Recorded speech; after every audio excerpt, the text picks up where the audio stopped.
The show, well, those are your own. But just keep in mind that the views, information, or opinions expressed on the Tuddle Daily Podcast are solely those of the individuals involved and do not necessarily represent those of our sponsors. Yeah, it's called free speech, people. Nobody's forcing you to listen. Get ready for your daily dose of Tuddle. The all-time greatest intern/producer we've ever had, of course, Tuddle. Tuddle in Florida. From the Hobo Fish Camp, it's the Tuddle Daily Podcast. No wonder nobody likes you, Tuddle. Everything's a goddamn debate. What's going on, everybody? When I said I didn't have a good feeling, I wasn't. Hey, Dark Diversity. What up, Danielle? How are you? Need to give you a call. Iggy, how are you? Got Joe the supermarket in right now. What up, Joe? How are you? Oh, whoa, hold on. Hey, Joe. Really? I was getting a lot of marking out to my Tuddle hat today. I mean, that's pretty cool, man. You know, I think it's pretty cool that you wear it. You know, I really, really wish that I still had that guy. Can I ask you, Joe, does that hat still hold up? Because I thought the quality was really, really good. Yeah, I'm sorry. I had a lot of stuff going on, Danielle. Rich.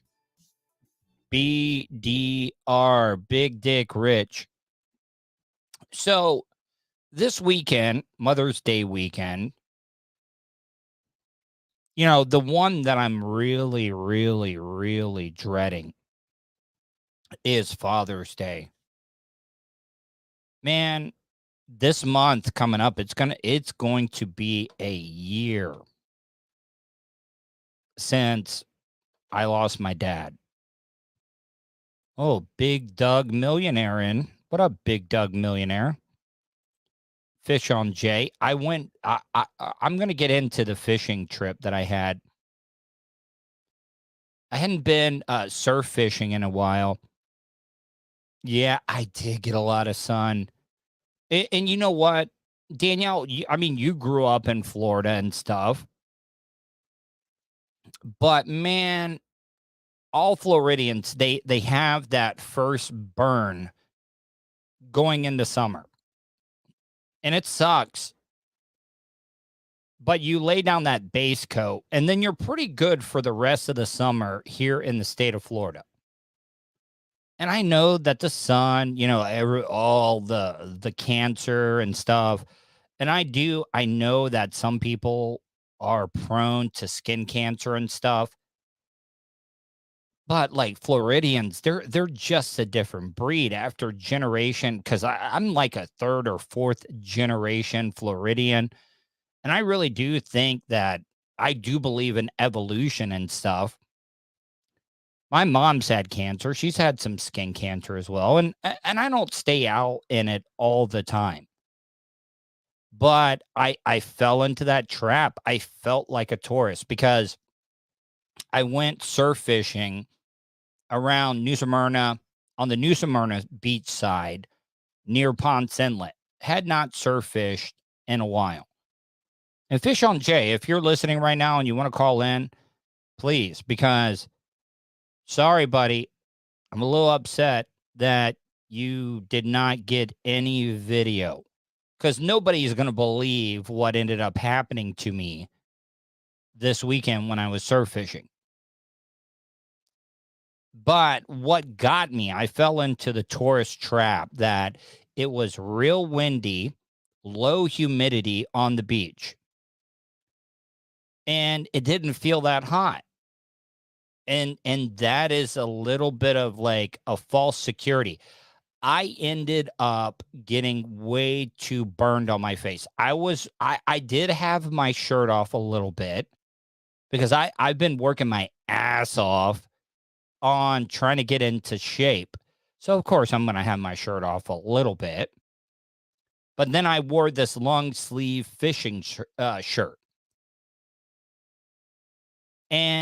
But yeah, and a lot of this has to do with the wind as well too. I got sun and wind burn.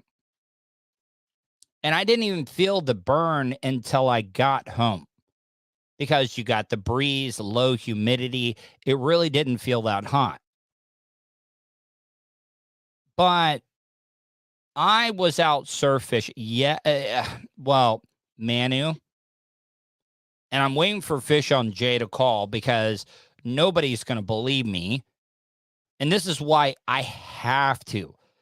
You know, as much YouTube content and stuff that I do, I've got to get a GoPro.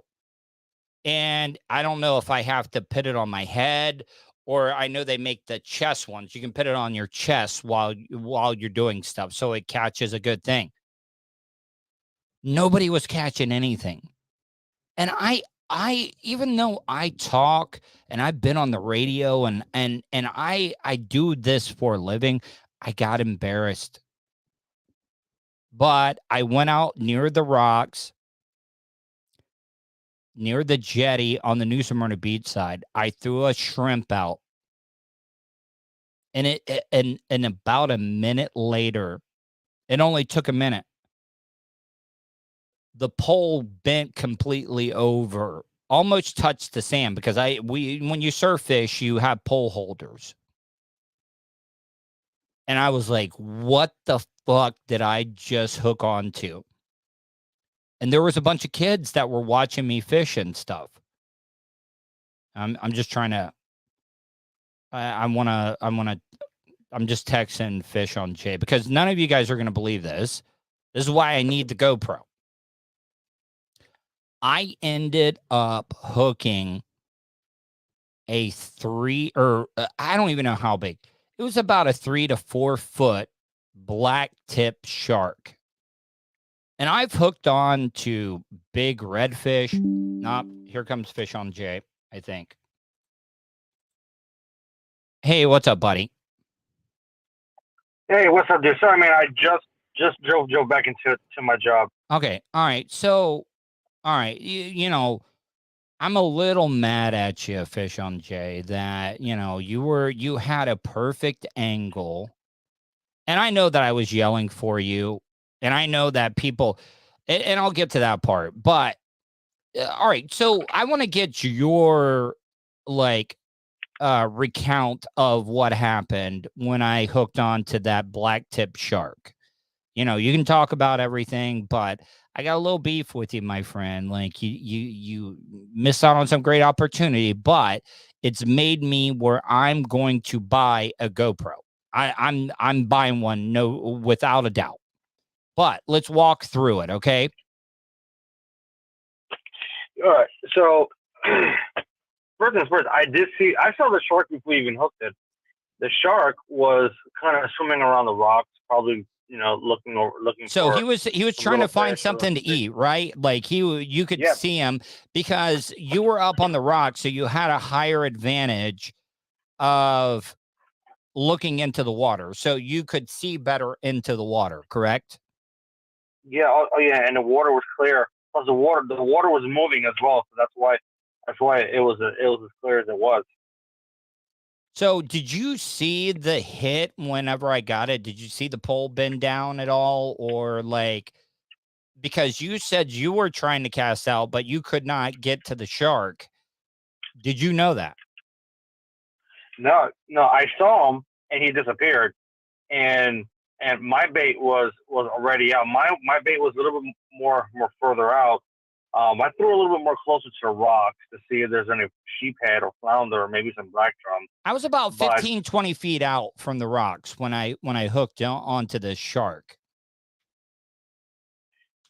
I would say yeah, just about. And you didn't cast too close to the rocks. I know that you want to get stuck, which that was a good call. Now, Fish. Before we get into the rest of the story, it's funny. I'm right-handed, but I reel in with my left hand. So when I mean I reel in, I'm holding the pole with my right hand, reeling in with my left. Okay. Your poles, you got clones. Yeah, your poles, you hold with your left, reel in with your right. And it just felt awkward to me. Even though I'm right-handed, that's just how I've always done it. My dad was the same way. You know, my dad shot guns, like rifles and stuff, left-handed. And he shot pool left-handed. My dad did. So I don't know if that's like a hereditary thing or whatever. But didn't you say somebody when I was reeling this big-ass shark in? By the way, how big do you think it's in between 3 and 4 foot? I would say it's somewhere between three, maybe 3.5, probably. But it was a good size shark, right? Yeah. And didn't you say that was a good size eating? All right, I can tell you right there. So I was talking about this, that I felt embarrassed because I started like gathering a crowd, like people were watching me while I was reeling in this big ass shark. And I knew what to do. Like, I didn't want to have the drag too tight. I didn't want him to break the line or anything like that. I knew you got to tire a bigger fish out before you bring him in. But didn't you say somebody, and I wish, because I would have loved to talk to that person, didn't you say, oh, that guy doesn't know how to fish? Yeah. Oh, man. It was a hardcore. It had to be a hardcore Floridian. I'm trying to hop through the rocks, trying not to, shamu myself into the rocks there. And the guy goes, man, that motherfucker can't fish. Look at him. He looks like an idiot. But you did. I hope you explained to him, right? Like, I hope you explained to him a little bit, like, why I look so awkward, because I usually reel in with my left hand. And I was so embarrassed when you told me that. I was like, oh man, I can't believe that they. No, I told him. No. That's my buddy. He's left-handed, but my reels are meant for right. And then he understood why right away. Yeah. So no heat right there. All right. So, also the other thing, there were a bunch of kids playing around near me. Okay. And right before that shark hit the hook and the bait, they were like, oh, what you fishing for? Da, da, da, da.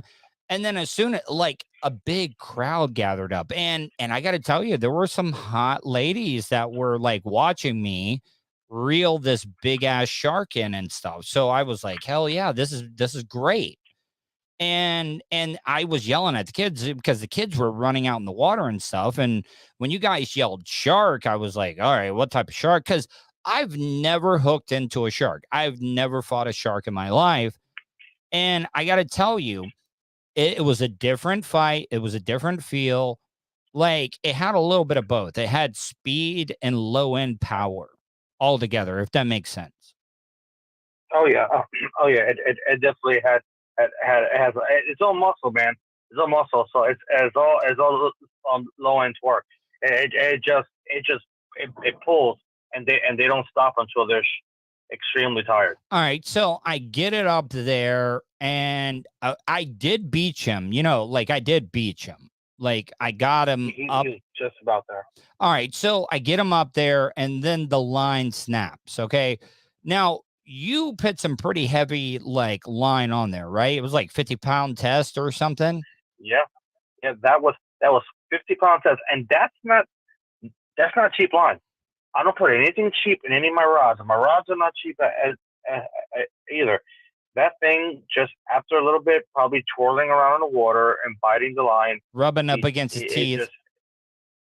It finally gave way, and that was a black tip shark, and black tips, just like all the shark, man, their teeth are extremely sharp.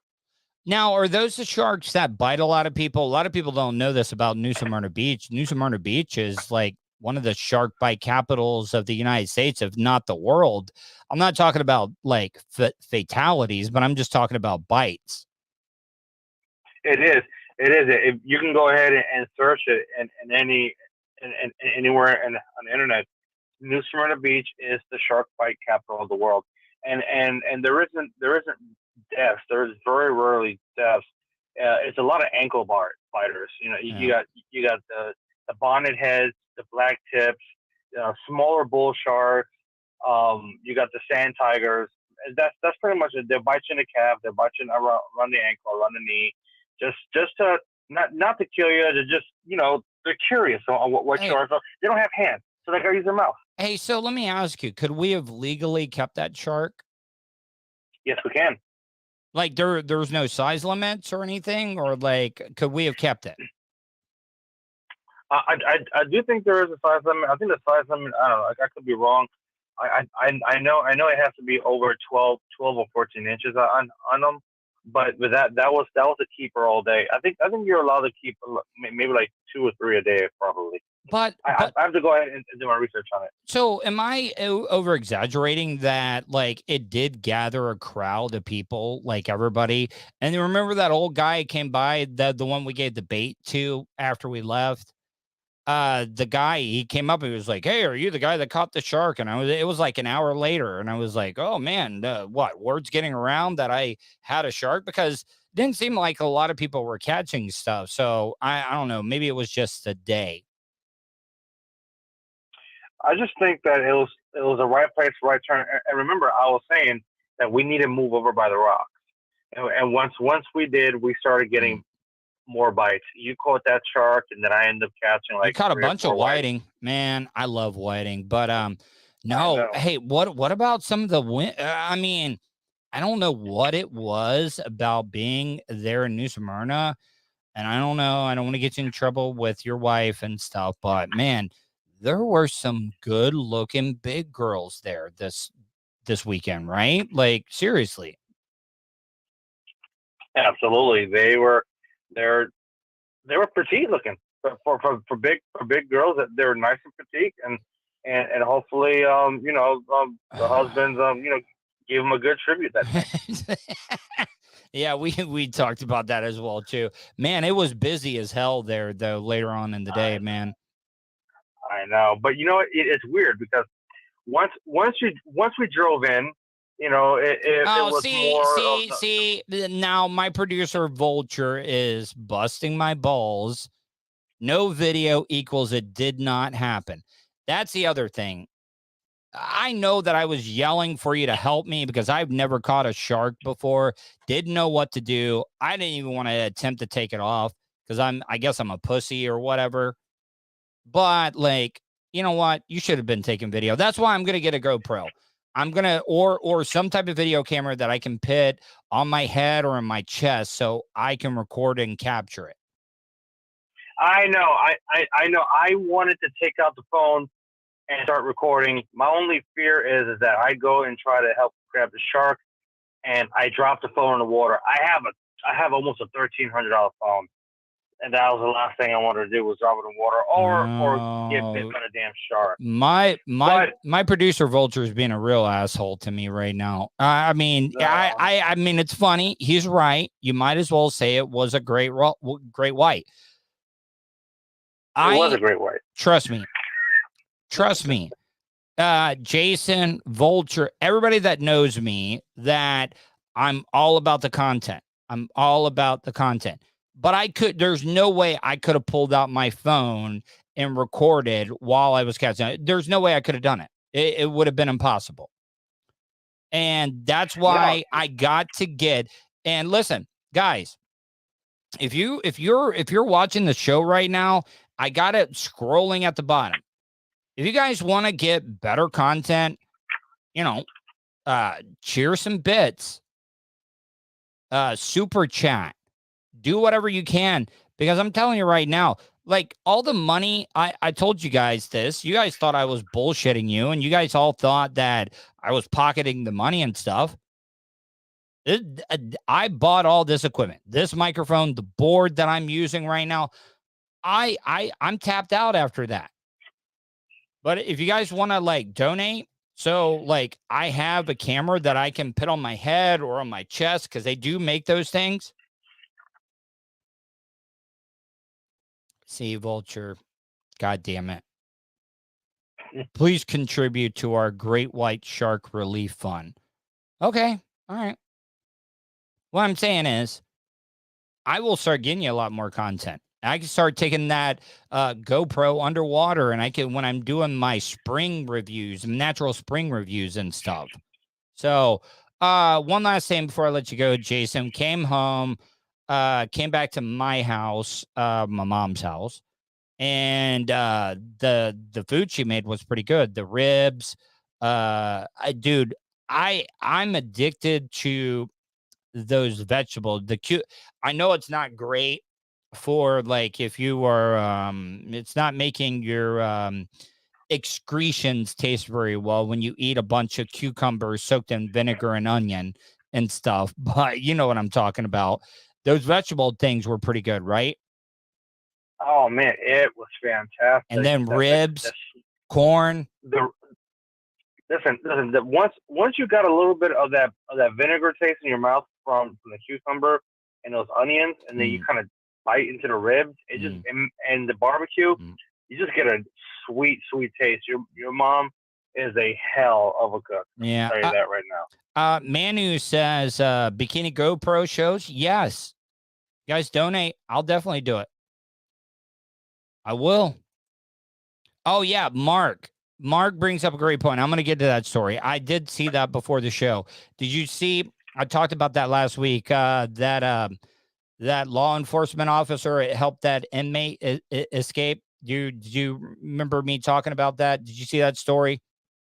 The guy that was up for murder, and his girlfriend helped him escape from jail. That was law enforcement. They got him. Yeah, they captured her and him. I guess there was a pretty violent accident, and she's in the hospital right now. Yeah, I'm not gonna say nothing about it. I got the info on the phone. Wow, what a wild story about that. Oh, hey, so also I'm the next story that I'm going to get into after I get off the phone with you. That lady here on 95 in Edgewater that got hit and killed, trying to like rescue her dogs off of Interstate 95. And a lot more details are coming out, and it does not make any sense. It just, I don't understand. Because if what happened really happened, I consider it natural selection. Oh man, I don't know why people run out in the middle of a highway. You know, it's like 95. Dude, everyone on 95 is doing 70, 80. There even some people are doing even 90 and 100. Because it's kind of a deserted area. Any interstate. It's kind of a deserted area through there. It's not like a high traffic area. Like there has to be an accident for there to be a backup through that area. Yeah.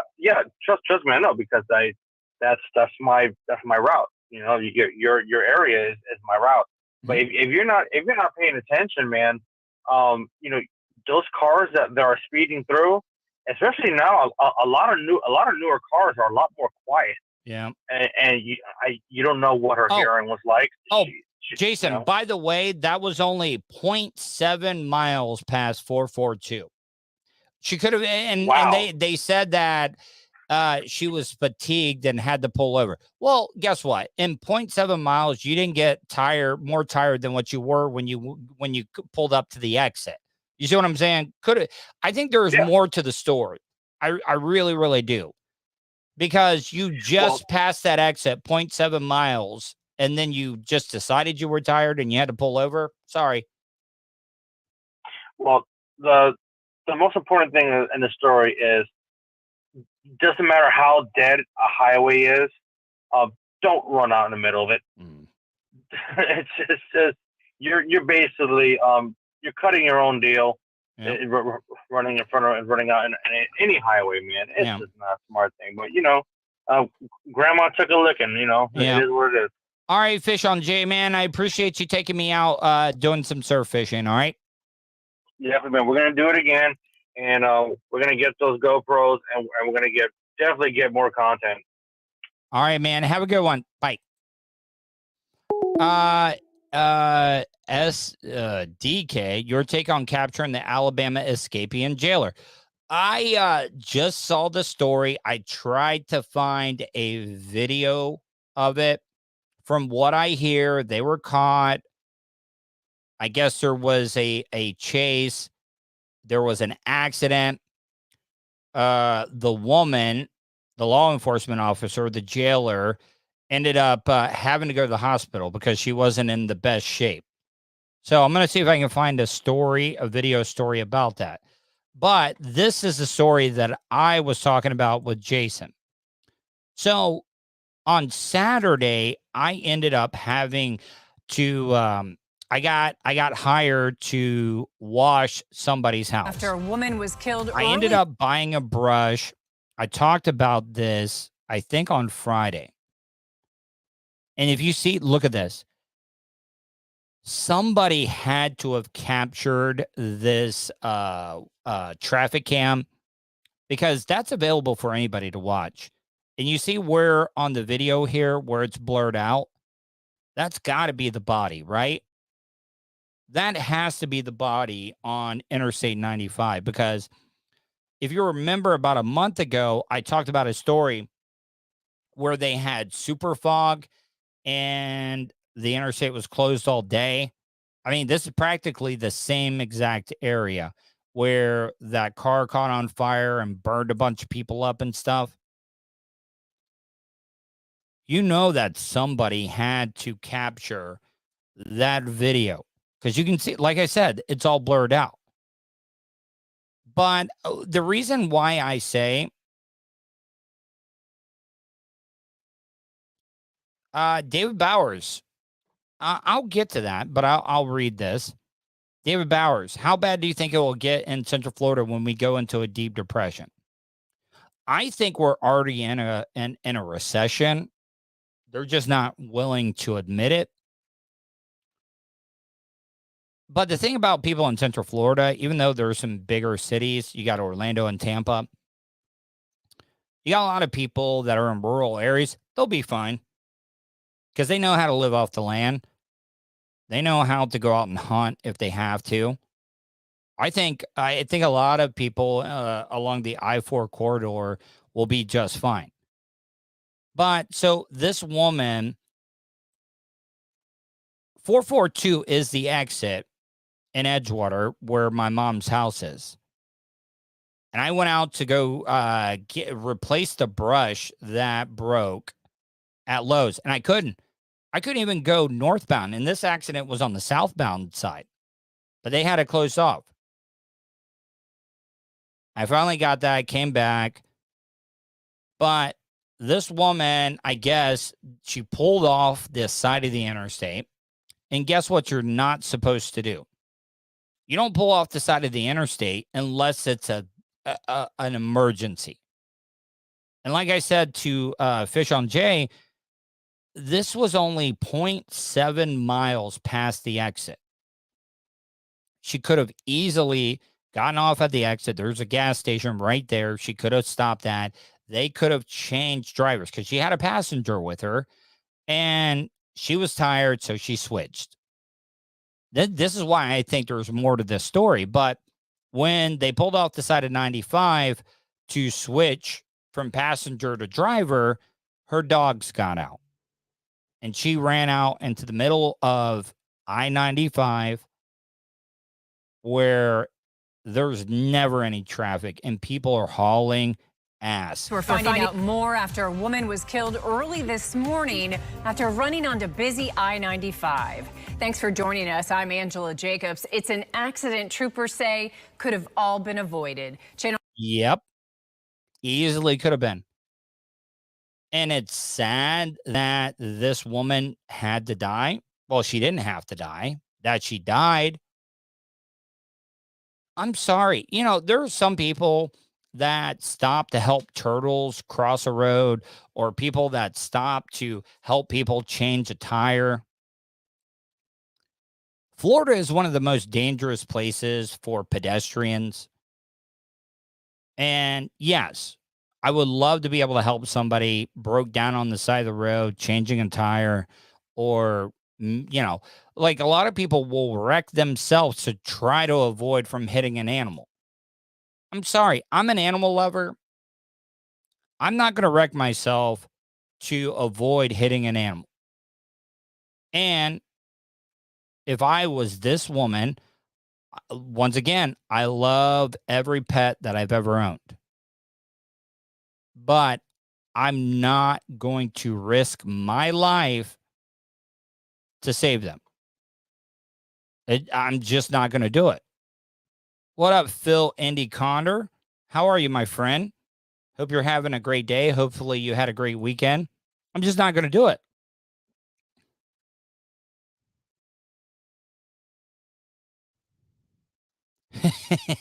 Atomic Citizen 865.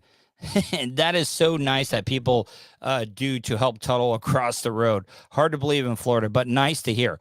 No, I mean, look, like I said, I'm an animal lover, but I'm not helping a turtle cross the road. I'm not doing it.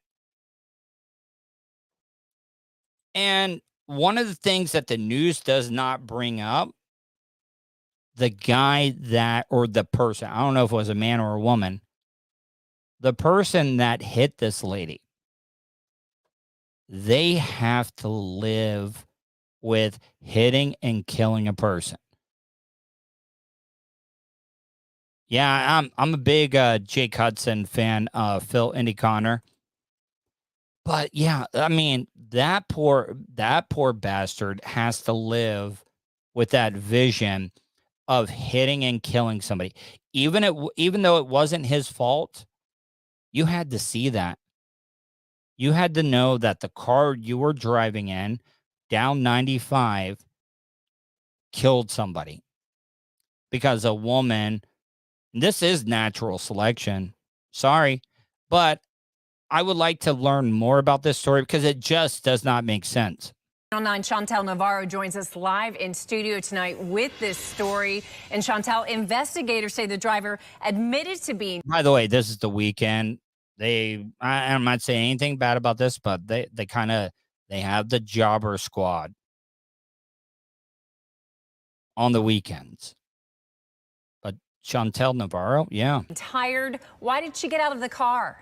Well, troopers say the 40-year-old woman felt fatigued and she wanted to switch places with the passenger, so she pulled. Need to get a prescription of the Adderall. Sorry. See, that's the thing about it. They're blocking this out. I know that all these traffic webcams on the interstates are available online. Somebody had to have captured it. This woman getting pancaked on 95 southbound, trying to rescue her dog. You know that somebody has that video. And I'm surprised I haven't seen it posted yet. But like I said, it's a sad story. I feel bad for her family. I don't feel bad for her because she's dead. She doesn't know it. But I feel bad for her family. But I'm serious. You see where these three poles are in the back? That is right at the exit. It is not that far. So you did not get tired in 0.7 miles to the point where you had to pull over. You could have done that at the gas station off the exit. Pulled over right to the right shoulder of I-95 in Volusia County. And as she opened the door, the situation quickly changed. This is a tragic fatality. Florida Highway Patrol Lieutenant Tara Krasinski says a 40-year-old woman was on I-95 near West Indian River Boulevard at about 6:10 a.m. Which is 442. She stopped on the shoulder of the road. When she opened the car door to switch places. And look, I think the silver car, you got to pull over more than that because Floridians and people that drive in Florida, they are not getting over. If there's somebody pulled over on the side of the road, you're supposed to give them a lane if you can. especially if it's a highway patrolman or law enforcement or a road ranger, you're supposed to give them a whole lane. If you can't, you're supposed to slow down, I think, 25 miles below the speed limit? But you can't trust people because people are just dicks. They're distracted drivers, and they're not paying attention. With the passenger, both dogs in the car ran into the southbound lane of the highway, so she ran after them. Okay. Once again, not a very, very busy place of I-95. Now, when you get down to South Florida, busy as hell. You get up to Jacksonville, busy as hell. Everything in between is pretty easy peasy. Now, there are backups between here and there, but there has to be an accident. You love your pets so much that you didn't even think about your own well-being. That you ran out into the middle of I-95 to chase after a dog. And I'm telling you, even if it was during rush hour traffic, I, once again, love pets. I love them to death. But I'm not sacrificing my own life, even though it was my own fault that the pets got out. That's why I still think there is more to this story. And I'm not being callous or anything, but once again, natural selection. Before she could catch up, a driver on the southbound lane hit her with his van. It's a horrible incident to happen. You know, we put our hearts and our thoughts out there for the family and friends of the deceased female. The passenger of the vehicle and two dogs reunited safely. Lieutenant. Oh, yeah. Oh, see, that's the other thing that just really rubs me the wrong way. That people care about pets' lives more than human lives. And once again, the dogs, Big Doug Millionaire. Both the dogs are okay. Once again, natural selection. The dogs didn't get hit, but the human's dead. That's why I'm saying, if you would have just let it all play out, the dogs probably would have been okay. But you didn't even think about looking onto I-95. And you know what really pisses me off about this whole situation is that it's the guy or the person that hit and killed this woman.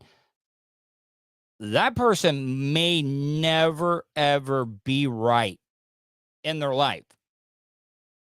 Because some people just can't handle stuff like that. I don't know if I could. That's the person that I feel bad for. I mean, I feel bad for the family of the woman that got hit and killed. I don't feel bad for the woman because guess what? She's dead. She doesn't know that she's dead, just like you don't remember before you were born. When you die, you don't remember or you don't know you're dead. It's nothing.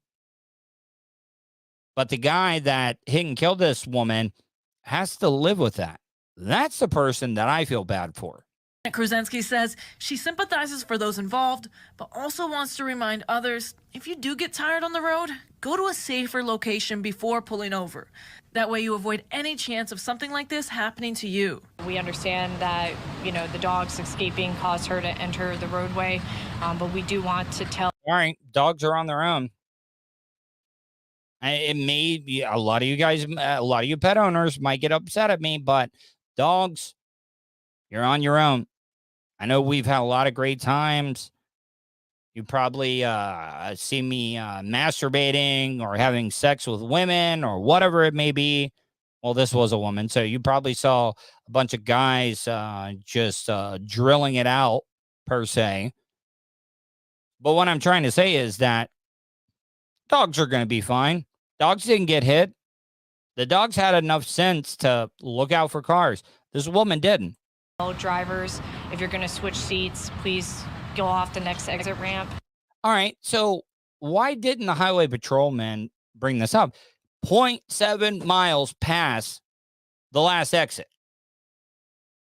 That's why I'm saying I think there's more to this. Was this a lappy smurf lesbian couple or something? Did they have a lover's quarrel? Because I think it was two women. I think it is. Oh, Manu. NZ. Manu, are you in New Zealand? Because if so, man, or see, NZ makes me think of New Zealand. Because if so, please, I got to have you on the show. I have so many questions about New Zealand, even if it's just on the phone. But yeah, if you want, look, I had Fish on Jay on earlier and I missed great content because I didn't have a GoPro and I want to get one of those harnesses, either like a little head thing, like what I have here for my light. Here, see what I have for my little light thing? I have that. Oh, man, that's bright as hell. What I'm trying to say is that I got this little light thing that I have. So I could wear it there or hold on. Or I could wear it on my chest. But thank you, Manu. I really appreciate it. Thank you. The names of those involved. I don't know. I like this Navarro chick, even though she's on the B squad on the weekends. Have not been released yet, and the crash is still under investigation. Yeah, because I need to know more information about this. I'm sorry I went way too long.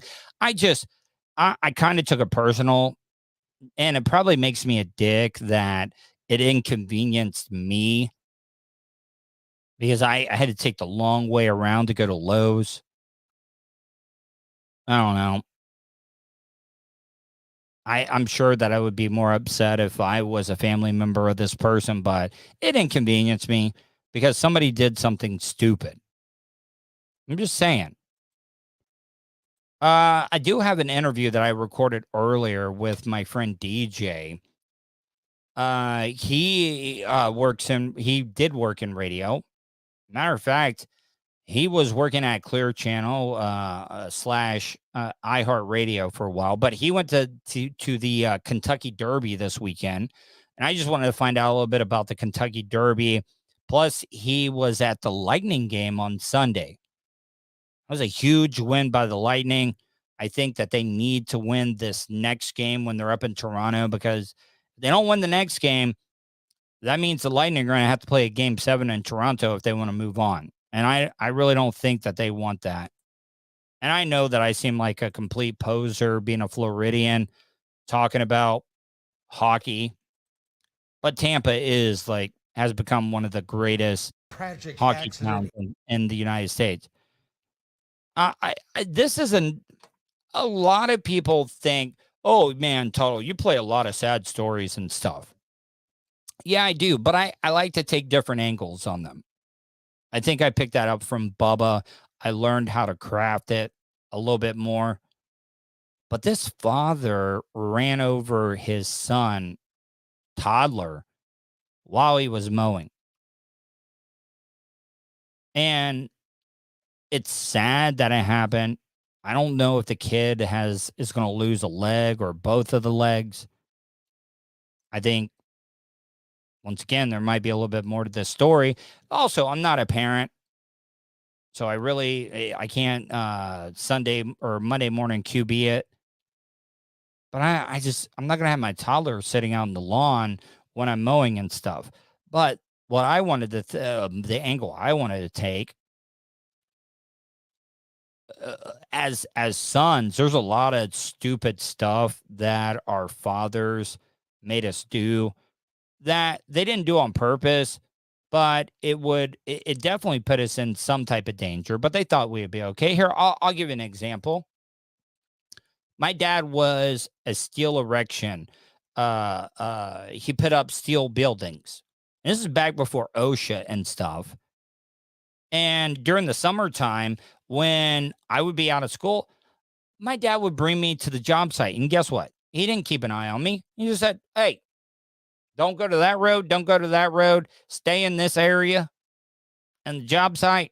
Have a good time. Don't be a little asshole. I never got hurt. Here's another one. You know how many times that we would move a mattress or something? Now looking back on it, buying a used mattress might be one of the nastiest things in the world. But when you're moving it and it's in the back of the truck and your dad's like, hey, boy, I ain't got no rope. I need you to sit on this mattress while we're riding down the road. See, my dad was a smart guy when it came to like engineering and constructing and building and stuff. But I would sit on a mattress and stuff going down the road. Now looking back on it, you know how easily, because I was a little boy twink back in the day. I'm very surprised that some pedophile or something didn't abduct me when I was younger. But like a good gust of wind could have hit that mattress and taken me and it right out of the back bed of the truck. And also, looking back on it, just riding in the back of a truck in general is dangerous as hell. But this kid that got ran over by his father on a lawnmower, yeah, it sucks. That's a hell of a lick that the little kid took. But also at the same time, as a parent, how could you ever be mad at a kid, no matter what he did, if you ran him over with a lawnmower? I'm just saying. Tonight, following a tragic accident in Cache County involving a father and his 2-year-old son. Logan police say dad was mowing the lawn when he lost track of his toddler and accidentally backed over him with the mower. Ariel Harrison is... Once again, you never know when these news stories break, but how does that happen? How does that happen? I hope that, but the dad did do a lot to save this kid's life. But man, oh man. All right. Also, think about the kid.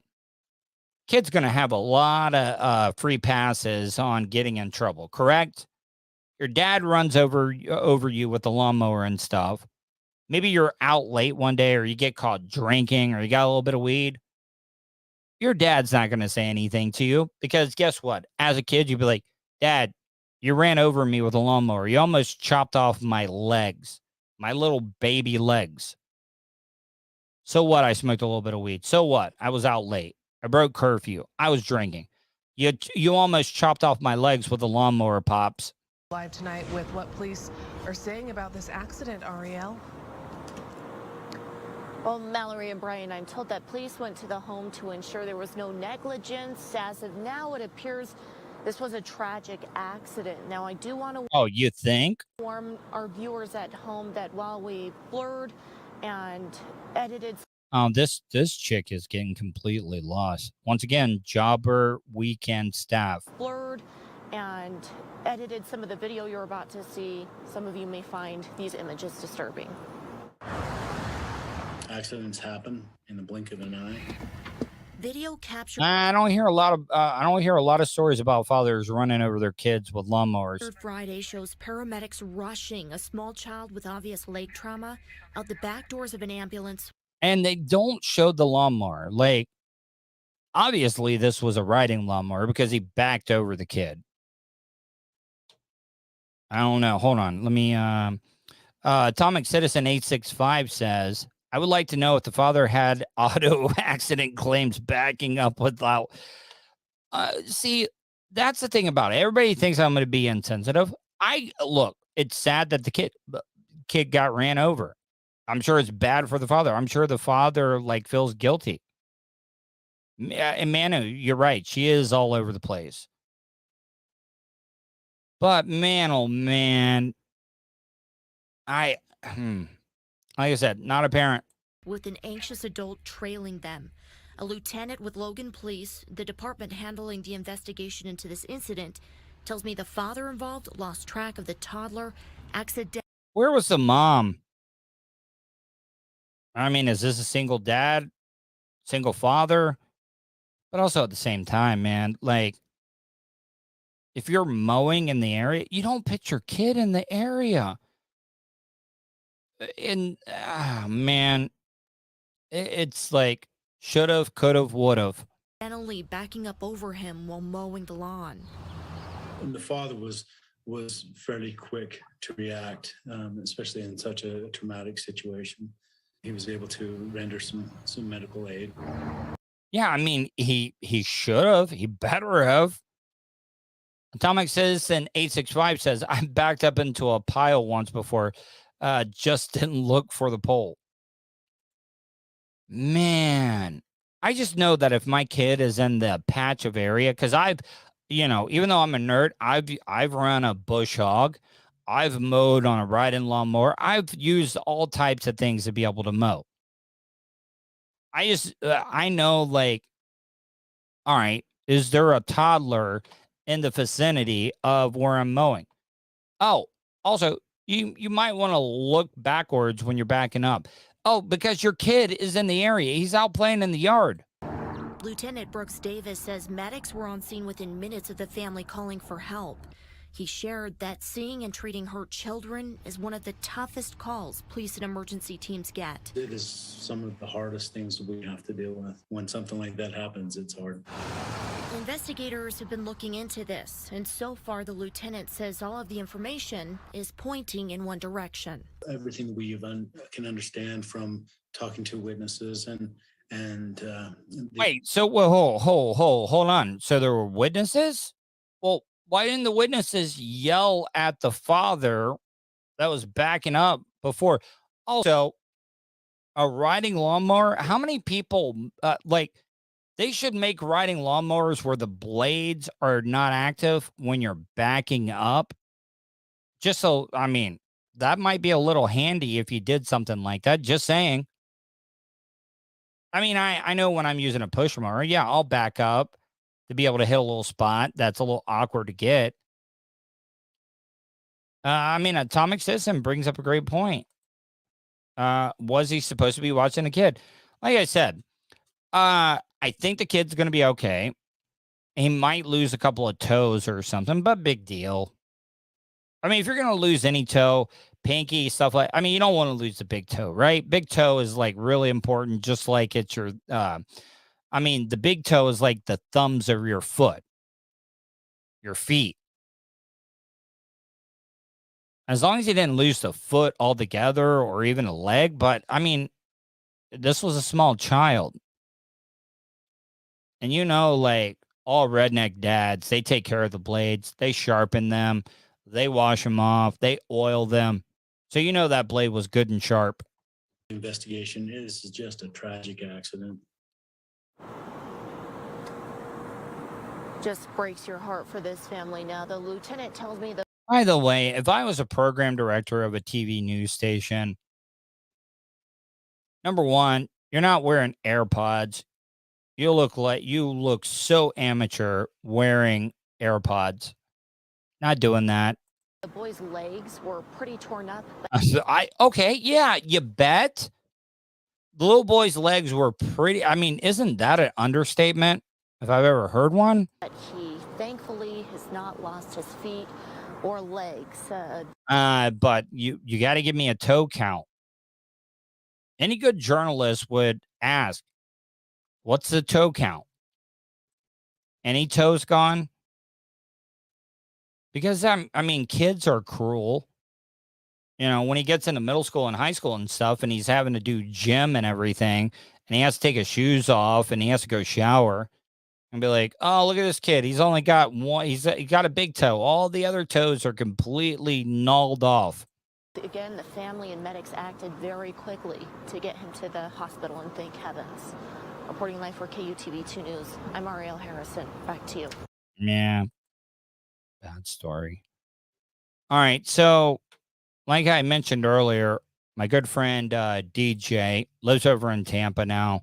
Worked with him at Clear Channel, iHeartRadio. Had a chance to interview him earlier today about his visit to the Kentucky Derby. And I had him on. Plus, we talk lightning hockey. It's about a 20-minute interview. And I'll be back in just a few minutes. Fine with that. All right, cool. All right, guys. A great guest. I worked with him, and it's funny how you work with so many different people, and you go in and out of touch with people. But I've known Derek. Derek, buddy, how are you, my friend? I'm good. No one calls me Derek, though. You got to call me DJ. DJ. Even though that's what I know that was my radio name, DJ the DJ, but it's like my parents don't even call me Derek. So. Well, it's like Tuddle, people like, hey, should I call you Patrick or Tuddle and stuff? Right. But before I want to talk about the radio day stuff, but I wanted to have you on because I saw you were at the Kentucky Derby, and it's something. I'm not big into horse racing, but it just seems like an event that you have to experience. And I wanted to hear about your experience and what it was like.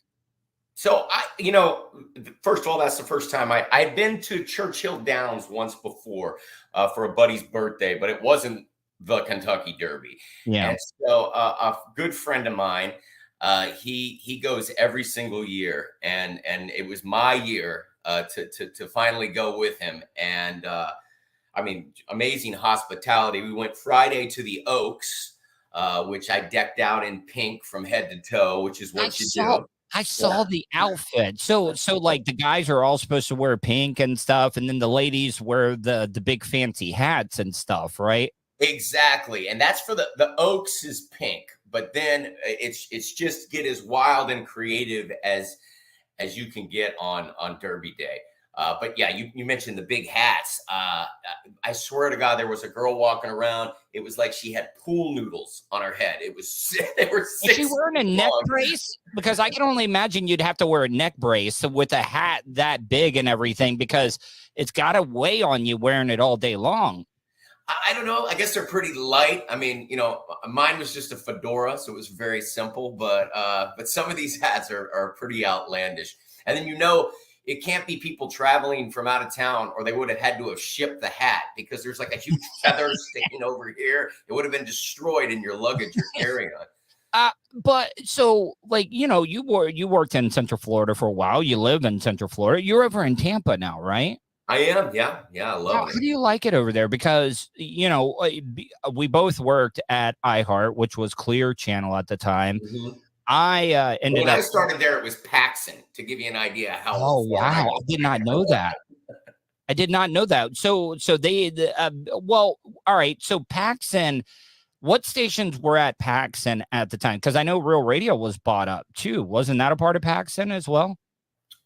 Yeah, they were in a different building down the street at Lee Road.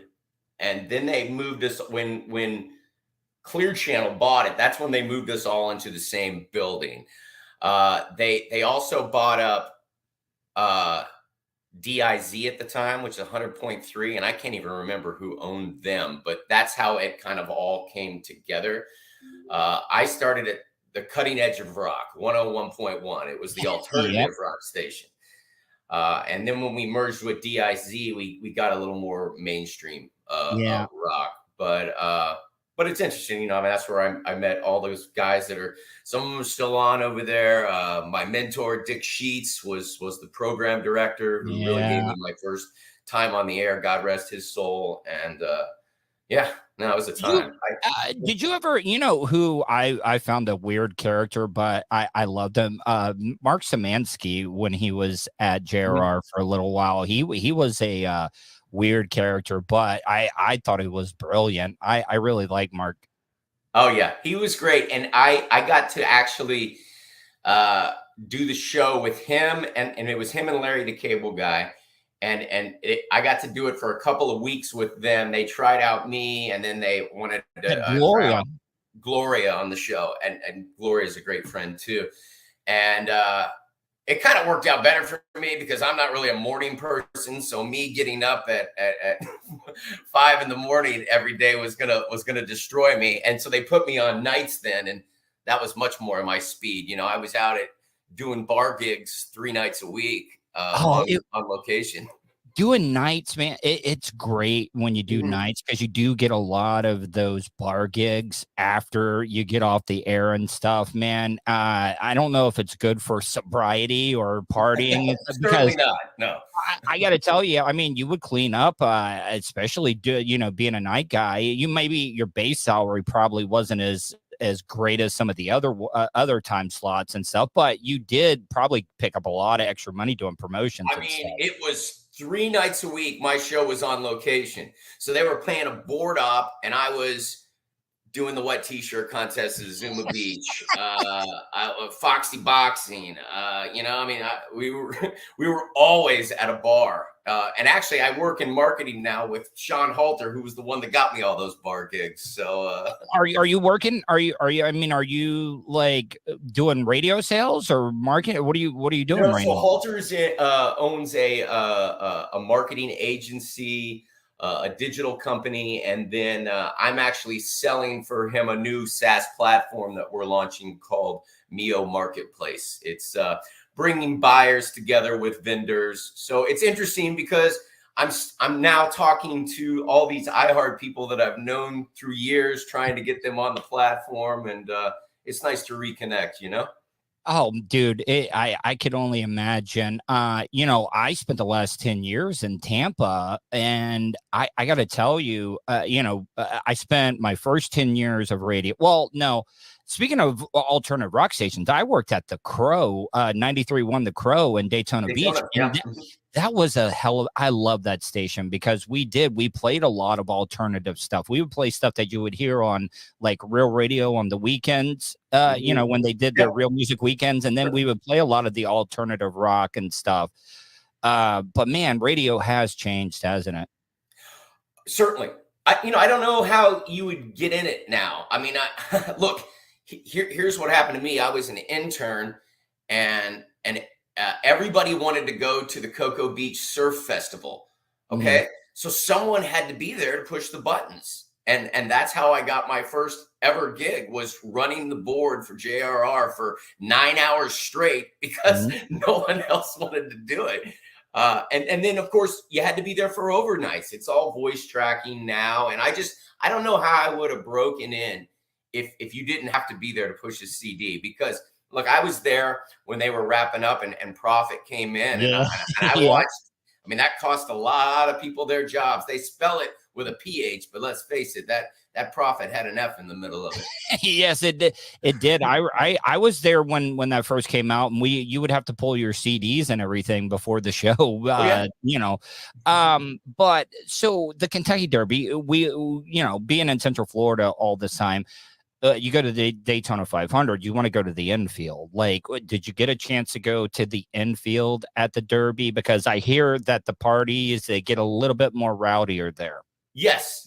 So we did not go over there, but I will say that the reason we didn't is because we had phenomenal seats. And I don't know if you got to see, we were right on the start-finish line. Oh, yeah. Well, that iconic shot that they always show on TV when they're coming around that first turn, where you can see the front grandstand there. That famous shot they always show when they're coming around. The spires are right. Yeah, I mean, we were dead center at the start-finish line, so we didn't make our way to the infield, but we walked around and checked things out. I mean, it's 40 minutes between races, so it's kind of a neat experience. We went over to the red carpet. They had all the any celebrities. Did you see any? I saw. Was it Morgan Wallen, the country singer? Yeah. I saw him walking in, and then they put everybody on the big screen. So Jack Harlow, right? Yeah. Is that his name? The rapper. Yeah. That seems so weird. Like, you had Jack Harlow and Drake hanging out up there, and I was just like, really? I mean, it's just like they had the Miami Grand Prix this past weekend, and it was just like a lot of celebrities not even probably interested in Formula One, and they were just there to see. It was the event to be at. It was like everybody was showing out. It was there. I think this was the first year for that Miami race, so that's even going to make it.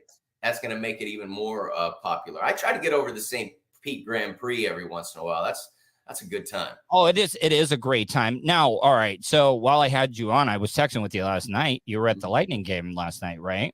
It's been a long weekend. Seriously. I first of all, I haven't drank that much bourbon ever in my life. I mean, Did you do the mint julep? Did you do the mint juleps? I had to. I'm not a fan of them. I never have been, but come on, I had to get one. I was at the Kentucky Derby. So I say one, but I had numerous ones. And then they had this thing called the Woodford Spire, which was Woodford and then it was like a mix of lemonade and cranberry, and those things went down way too easy. Yeah. Oh man. Well, I mean, come on. I think working in radio, especially when you go to these events and stuff, it really does build up your tolerance for alcohol sometimes. So I've been drink free since 2019. So I've been congratulations. Well, it was, working with Bubba over there. We didn't work at a corporate radio station. He owned his own studios and stuff, and we could get drunk, get high in the back. It was great. You weren't working in corporate radio, and it was absolutely amazing. But so the Lightning, like I said, last 10 years being in Tampa and stuff, never really been a hockey fan, man. But it's crazy how Tampa, in my opinion, not just because I was over there for so long, is probably one of the best hockey towns in America right now. The cities up north hate it when we say that, but it's absolutely true. People are crazy about the Bolts, and it has a lot to do with the owner. When Vinnick came in, he has done so much for the community downtown here. For that arena, he's just made it beautiful. I mean, who they have this huge party deck on it now, and I'm there between every period. It just overlooks the entire city. And obviously, the team is pretty hard to beat too. So when we moved here, I moved here from Orlando in 2008. I was actually working for Full Sail. I had gotten out of radio. They moved me over here to recruit for them on the West Coast. And so I called my brother. I said, I'm moving to Tampa. He lived here. And he goes, well, are you keeping your Magic season tickets? And I said, no, I'm not going to keep them. And he goes, well, we're getting Lightning season tickets. So I've had them since 2008.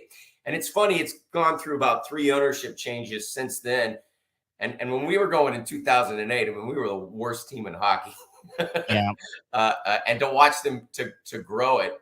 And then when we lived in Orlando, I came over and saw them win the Stanley Cup in 2004. So I have always been in the building when they won the Stanley Cup, except for against the Stars. Well, the Canada, yeah. Or it wasn't the Stars. It was. I thought they played the Stars, and they won against. I thought they won against the Stars, and then they won against the Canadians. Canadians. So I was there. No, we beat Calgary the first time, right? Yeah, Calgary, and then I thought it was the Dallas Stars, and then Montreal. Right. That's the one that we had to play in Canada. So no one got to go to that game. Right. Yeah.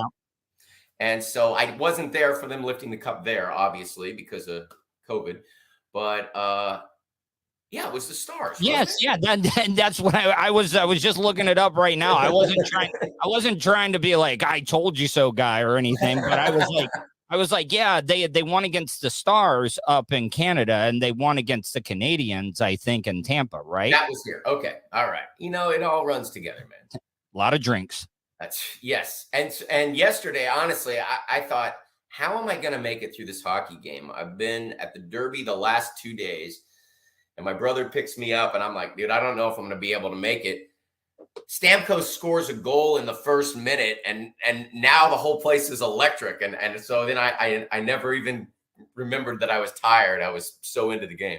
Oh, you definitely rallied and everything. But are you doing any content right now? Are you doing a show or a podcast or anything like that? I really haven't. I haven't at all.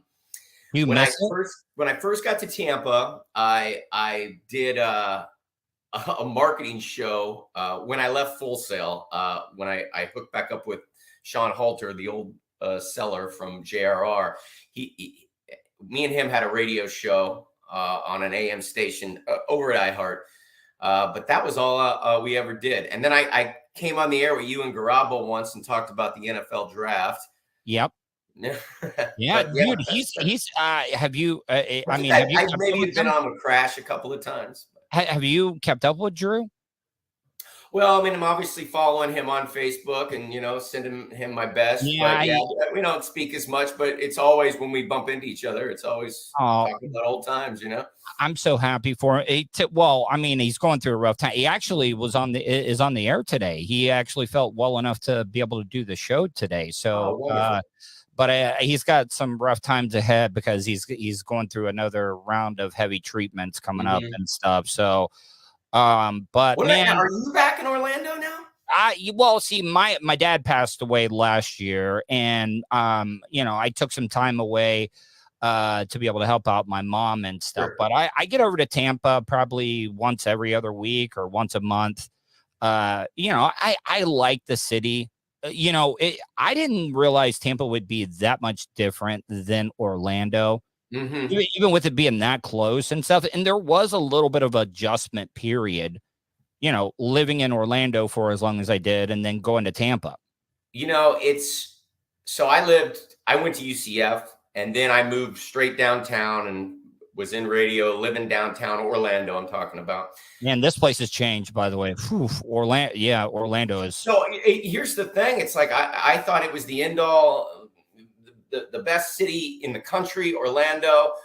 And then I moved to Tampa and I live right on the water now. And I'm like, the only water in Orlando is Lake Eola. Yeah. And, but now I drive through there and I don't even recognize it, And of course I moved over here. I got married. I got kids now. So this feels like home now, but I spent 15 years of my life in that city. And, I probably wouldn't recognize anything downtown anymore. Yeah, man, the I-4 is completely different now, especially since they did all that stuff. I drove to an old radio colleague's wedding in New Smyrna recently, Raul the pool boy. I don't know if you know him. Yeah. But I had not been through Orlando in years, and they've got the lanes now. The express lanes. Yep. I was like, "Oh, this is amazing." Yeah, it still gets backed up. They can put 5 lanes in; it's still going to get backed up no matter what. But let's be honest, Tampa has its defunct roads. That junction getting on I-4 to 275. Oh yeah, is the worst. Oh my God. Avoid at all costs. It's funny, but it's like people live in different parts of Tampa. Like I live in South Tampa, and people will be like, "I don't know how you live there. The traffic's so bad." Well. But I know South Tampa and I know how to get around it. But if you put me up by USF or they call it New Tampa, even farther north of there, I would lose my mind because the traffic's so bad. But I think the people that live up there, they know how to travel around there, right? Oh, yeah. Well, I mean, we all knew the back roads to be able to get around Orlando back in the day. So, I mean, we all knew those. So what do you think? Tampa? Of course, you being in Tampa, you're going to pull for them. Do they win the next game? Do you think they take the next game? Well, I tell you, I think it's necessary. I don't want to have to play a game 7 in Toronto, because that place will just be super amped. Amazing. I think if we can go up there and steal one, we win game 6 and we win it at home. That's tough to do. 3 cups in a row. I mean, it's quite a feat, and it'll be awesome if we pull it off. We'll have another boat parade right out of here. It'll be wonderful. I'm getting psyched for the Bucks. The Rays are playing great. Man, I'm actually going to Munich. I'm going to Munich this year to see. This will be the soccer fan. The Bucks are playing the Seahawks in Munich in November, and this will actually be the 3rd country I've seen Tom Brady play in, because in 2008 I went and saw the Bucks in London. And the Patriots beat the pants off us. And, of course, Brady was playing for them then. So now I'll have U.S., UK, and Germany. Oh, yeah. You're a Dolphin. The Bucks beat them over there. See, there were a couple other Dolphins fans on JR. No. The Bucks have never won a game in another country. Oh, man. Well, I really change that this year. I think they'll definitely be able to do that. Do you want to plug anything before you go, or Nah, I don't really have anything, man. It's just great hanging out, being back. I hope I could give you some insight on the Derby. It is. Did you win anything? Did you win? Anything? So I did not win at the Oaks until the last race. I bet the Oaks the neighbor, the guy that was staying next to my Airbnb I was staying up there, he says, hey, if you want a tip, my wife was hanging out with Dwayne Lucas last night. He says his horse can't lose the Derby. So my last bet of the day, I put 40 on the horse to win, and he won it. Wow. Hey, So- what did you think about that horse that won? Did you see he was biting everything? Did you see he bit the guy? I don't know what they called those people, but like he was wanting all the smoke from everybody. Like he was wanting to fight like everybody. He even bit the guy right in the leg. That picture, and I'm sure it had to be painful. Yeah, I didn't see any of that. I didn't hear about any of that until we got back. It's so funny because, you know, my wife was recording the Derby. I was watching it screaming, and you just watch the entire stands go because an 80-1 shot just won the Kentucky Derby. I mean, I can't believe I was at that race. Somebody won big, didn't they? I mean, my wife got in line behind a guy that cashed a check for 12 grand. Whew. Yeah. Wow. But I mean, no one I knew bet on the long shot because an 80-1 can't win the Kentucky Derby, right? Yeah, but I mean, you put on $10 on them. You know, it's like it's $10. 800. Yeah, I mean, you would. I mean, that would have been a hell of a bet, man, for $10. You know what though? The Derby's going to make so much money off that because everyone is going to bet the long shot next year. Yeah, everyone, and the long shot's not going to win. Well, DJ, man, I really appreciate the time, my friend. It was good catching up with you, and it was good. It's always good to catch up with old friends and stuff from back in the day and stuff. So I really appreciate it. All right, Tuds, and then let's talk again when we win the Stanley Cup. How about that? I would love that. All right, man. Have a good one. See ya. All right, hold on. I'm just ending.